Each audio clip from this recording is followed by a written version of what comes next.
Bonjour, bienvenue dans cette nouvelle version du logiciel Progelium qui correspond aux nouveautés du mois d'octobre. Donc les personnes qui n'ont pas l'abonnement du pack Évolution peuvent bien sûr installer cette nouvelle version pour bénéficier des correctifs que je vais présenter à la fin donc de cette vidéo. Dans un premier temps, je vais vous montrer donc les nouveautés. Donc la nouveauté en premier lieu correspond donc à l'album photo, à la galerie d'images en fait. Donc on y accède en cliquant sur l'explorateur Progelium. Donc voici l'explorateur Progelium qui me présente donc un certain nombre d'images. Alors je vous rappelle, pour afficher les vignettes des images, il suffit de cliquer sur cette icône en haut à droite et vous allez sélectionner donc l'option afficher donc les vignettes. Voilà. Et donc, en cliquant sur les vignettes, vous avez également la possibilité d'afficher l'image en plus grand. Donc, l'évolution correspond à la galerie. Donc, on reclique sur cette petite icône en forme d'image et on va cliquer sur l'option afficher la galerie. Voilà, donc nous avons les images de la galerie qui s'affichent. Je vais cliquer sur une image.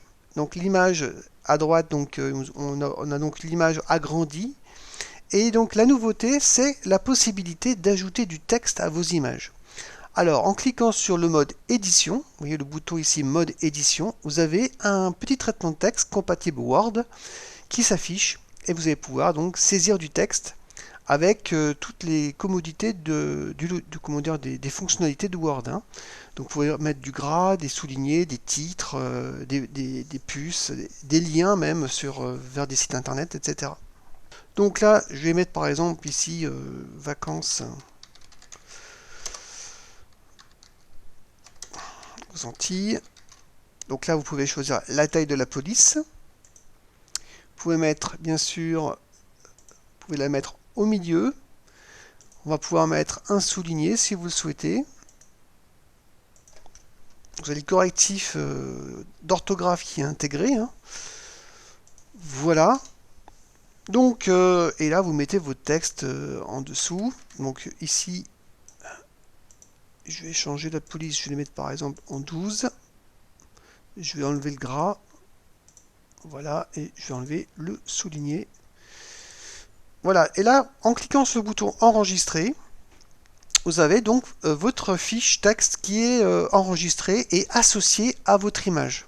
Donc si je clique sur une autre image, vous voyez, donc il n'y a pas de texte associé. Si je clique sur celle-ci, automatiquement, le texte que j'ai associé donc précédemment à l'image apparaît automatiquement. Si vous souhaitez donc revenir dessus et refaire des modifications, ben c'est tout simple, vous cliquez à nouveau sur le bouton mode édition. Et là, vous avez à nouveau le mode édition qui vous permet de faire des modifications. Alors vous avez le mode vue. Le bouton mode vue, en cliquant dessus, va vous permettre d'agrandir justement le mode édition, de manière à avoir plus de confort pour la saisie. Voilà, donc vous avez la possibilité de mettre pas mal de texte dans cette fiche qui va vous permettre justement d'agrémenter, d'apporter des informations à vos images. Voilà, donc le mode vue qui vous permet en recliquant dessus de rebasculer en mode partagé pour faire apparaître à nouveau l'image. Voilà pour cette nouveauté, donc c'est intéressant parce que vous pouvez vous bénéficier vraiment de la compatibilité avec Word. Alors ce qu'il faut savoir, c'est que vos fiches texte ne sont pas enregistrées sous forme de fichiers, elles sont directement enregistrées dans la base de données du logiciel Progelium, dans le référentiel de l'ensemble des fichiers de votre disque dur. Voilà.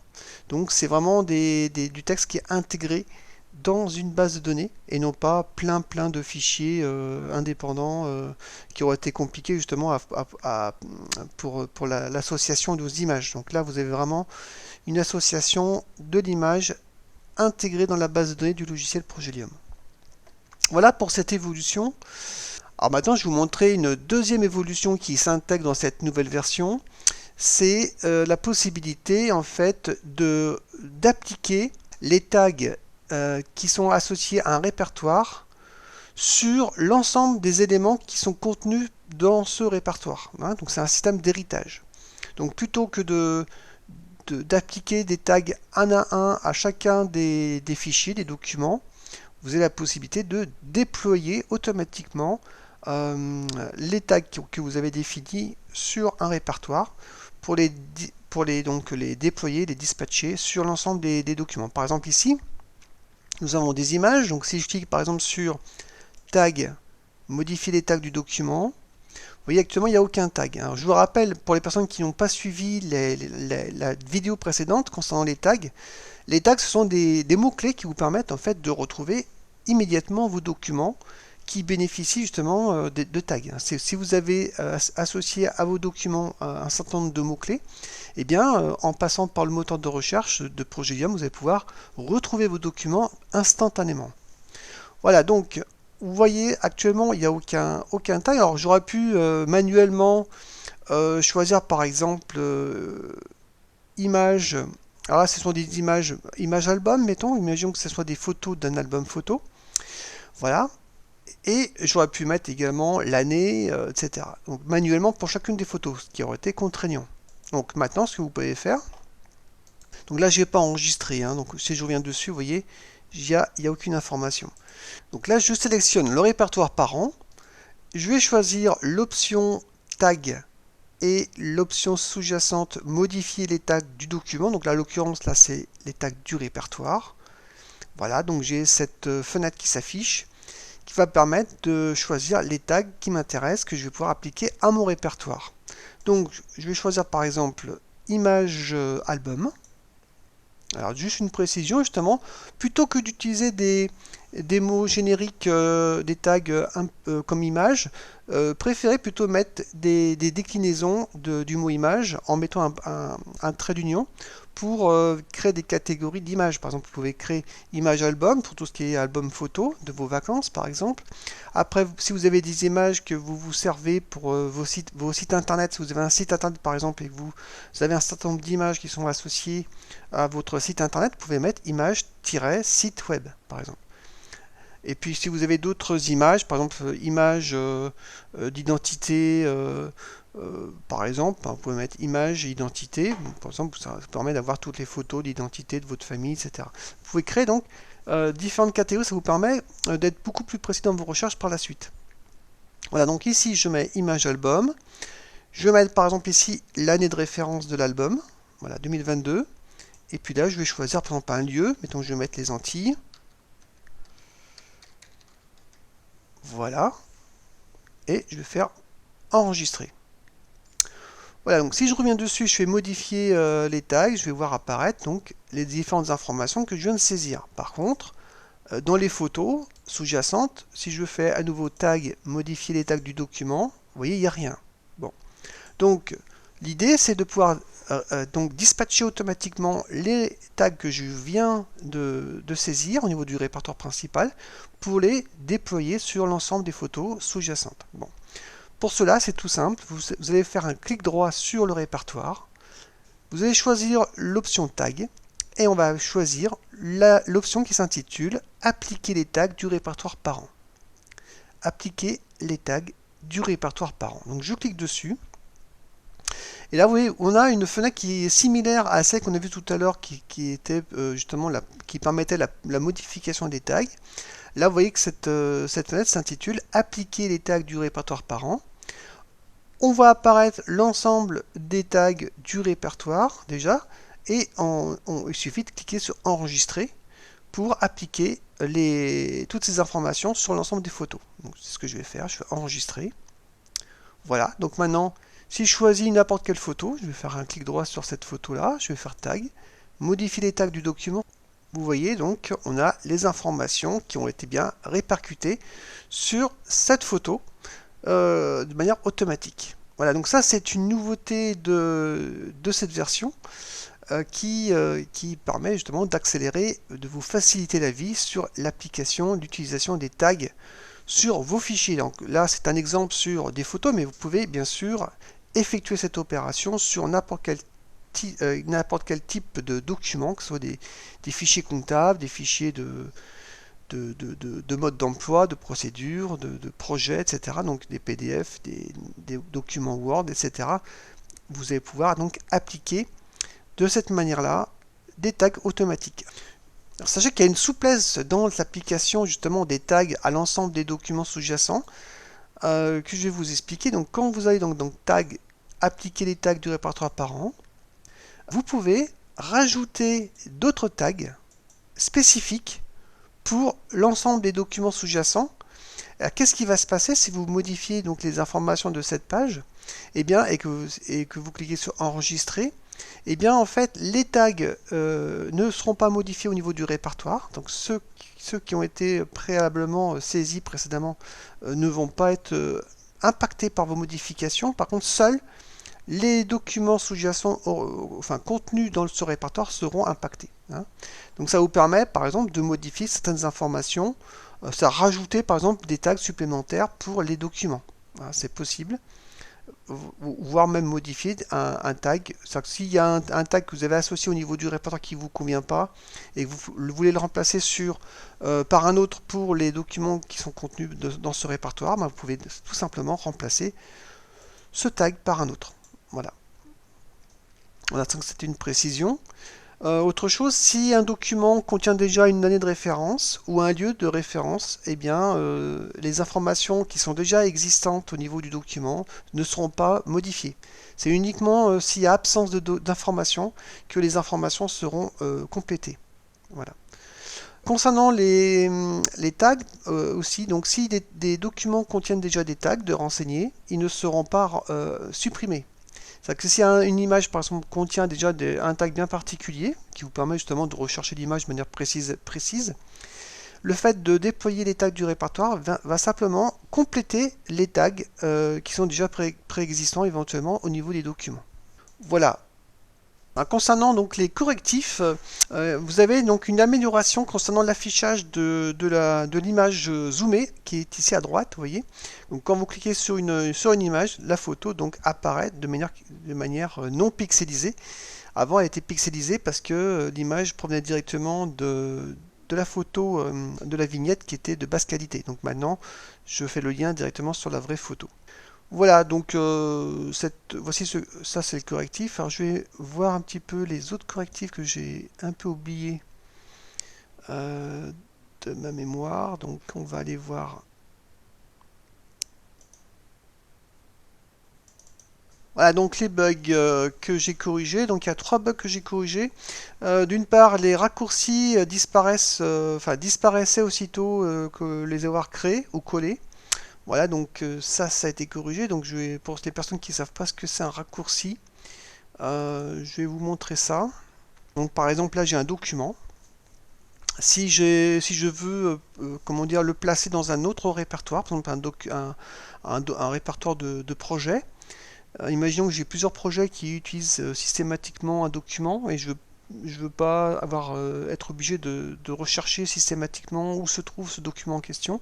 Je vais pouvoir créer un raccourci qui va pointer sur ce document et pouvoir le placer dans différents répertoires. Donc, pour cela, je fais un clic droit sur le document, je vais créer, option créer, et je vais faire créer un raccourci.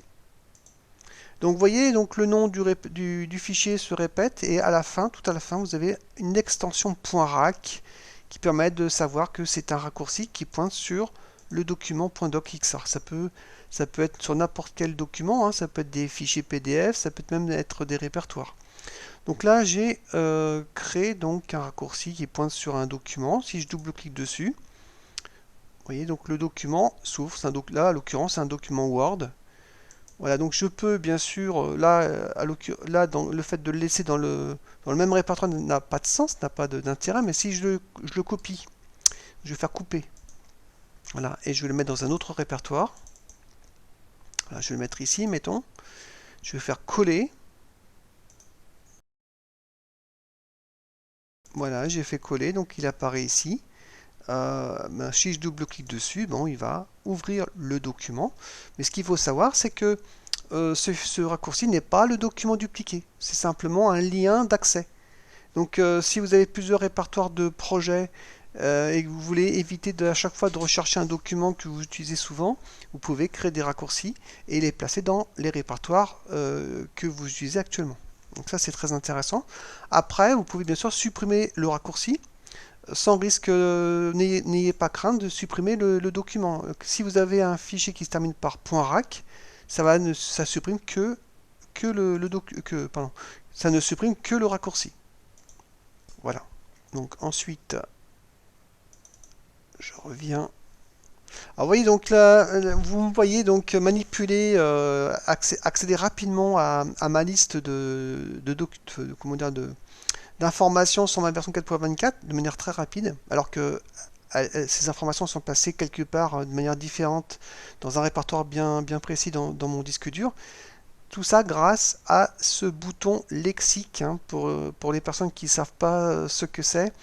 C'est un accès rapide sur les documents que j'utilise souvent. Donc en cliquant dessus, vous voyez, j'ai des informations, j'ai des raccourcis justement, hein, qui me permettent d'accéder en un clic de souris sur les documents ou les répertoires que j'ai besoin. Donc là, vous voyez, j'ai rajouté le raccourci vers le répertoire version 4.24 qui contient justement, vous voyez, la liste des choses que j'ai pu faire dans cette version. Alors, c'est juste un petit rappel. Donc, comment on fait? Tout simplement, il suffit de faire un clic droit, vous faites créer, et au lieu de faire créer un raccourci, vous faites créer un raccourci dans le lexique. Et automatiquement, le raccourci va être copié, logé dans le lexique, dans le répertoire lexique, et il va venir s'ajouter ici. Vous voyez, donc là, vous voyez plein de points RAC qui s'affichent ici dans ce répertoire. Donc, je reviens dans mon répertoire version 4.24. Donc, on a vu les raccourcis qui disparaissaient, qui ont été corrigés. Quand on crée un document avec l'explorateur avec un nom contenant des caractères interdits, ça posait un problème. Alors, quand on faisait une création ou même un renommage, hein. Donc, par exemple, je vous montre, quand on fait créer un document. Voilà, donc quand on crée un document dans Progelium, en fait, vous avez la possibilité de choisir différents types de formats. Et là, par défaut, il me propose donc le document Word. Et là, je vais pouvoir taper le titre. Donc, il y a des caractères qui sont interdits, à savoir donc le signe plus grand. Vous voyez, donc le signe plus grand, il m'empêche de le saisir. Il me l'enlève automatiquement. Il y a également le point d'interrogation qui ne veut pas. Le slash et l'anti-slash. Donc avant, le logiciel comment dire, ne les enlevait pas. Hein, et le pipe et tout ça, donc maintenant c'est géré automatiquement. Donc ça c'est un bug qui a été corrigé. Après, donc affichage des tags via le bouton proposer. Alors, il y avait des petits soucis justement dans la gestion des tags. Je vous rappelle, donc quand vous choisissez par exemple un premier tag, alors il faut bien choisir donc la première liste déroulante, hein, ici. Et quand vous choisissez donc un tag, on va dire le tag principal, donc par exemple moi qui ai fait de la programmation, voilà, je tape programmation, et vous avez le bouton proposer qui va vous proposer en fait les autres tags qui sont associés à ce mot-clé principal. Ça va vous permettre de vous faciliter la recherche parce que quand vous avez déjà saisi des tags dans des documents, que vous avez associé des tags entre eux, vous pouvez ne pas vous rappeler justement cette association de tags. Là, automatiquement, le logiciel, en cliquant sur le bouton proposer, vous rappelle qu'avec le mot-clé programmation, que vous avez utilisé le mot-clé WinDev formation. C'est un exemple, hein. Mais imaginez que vous avez utilisé des mots-clés spécifiques que vous aviez saisis précédemment. Vous vous en rappelez d'un seul, vous le sélectionnez dans la première liste et vous cliquez sur proposer, automatiquement il va vous proposer donc tous les autres tags. Après, vous pouvez enlever les tags qui ne vous conviennent pas en faisant un clic droit effacer, vous voyez, pour ne laisser que les tags qui correspondent à votre recherche du contexte du moment. Voilà, donc il y avait un petit problème quand on faisait quand on cliquait sur le bouton proposer, il y avait quelques petits soucis d'affichage dans ce mode. Voilà, donc ça a été corrigé. Voilà pour cette nouvelle version 4.24 du mois d'octobre. J'espère qu'elle va vous satisfaire. Pour les personnes qui souhaitent bénéficier de ces évolutions, vous avez la possibilité de vous abonner donc au pack évolution, ou soit d'obtenir donc uniquement l'évolution en question sans vous abonner. Donc pour cela, il suffit de m'envoyer un mail et je vous enverrai donc le lien de paiement. Donc pour le prix, en fait, quand vous êtes dans le bouton licence à partir de la fenêtre de profil d'accès, vous voyez ici en cliquant sur évolution, vous avez donc bon, pour les personnes qui ont les packs évolution, et vous voyez apparaître de mois en mois tous les coches vertes qui s'activent, hein. Sauf pour il y a quelques mois où il n'y a pas eu d'évolution, au mois de juin et au mois de septembre. Sinon, voilà. Donc pour les personnes qui souhaitent avoir une évolution particulière, donc pour connaître le contenu d'une évolution, il suffit de cliquer dessus.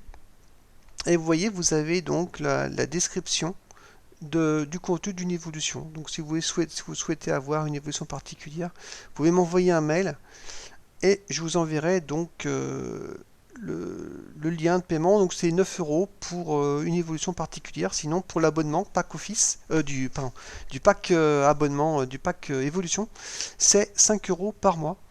Voilà, c'est une toute petite somme. Voilà, pour les personnes qui achètent un module, par contre, un module complet, ils bénéficient bien sûr de toutes les dernières évolutions qui sont intégrées dans ce module. Voilà. Et l'achat du logiciel est à vie, hein. C'est pas parce que je fais payer pour les personnes qui souhaitent avoir des évolutions futures, des personnes qui souhaitent pas avoir d'abonnement, n'ont pas de problème de restriction de limite de temps. Les personnes qui achètent donc des modules, ils les ont à vie avec l'ensemble des fonctionnalités qui y sont intégrées. Voilà, je vous remercie et je vous dis à très bientôt. Au revoir.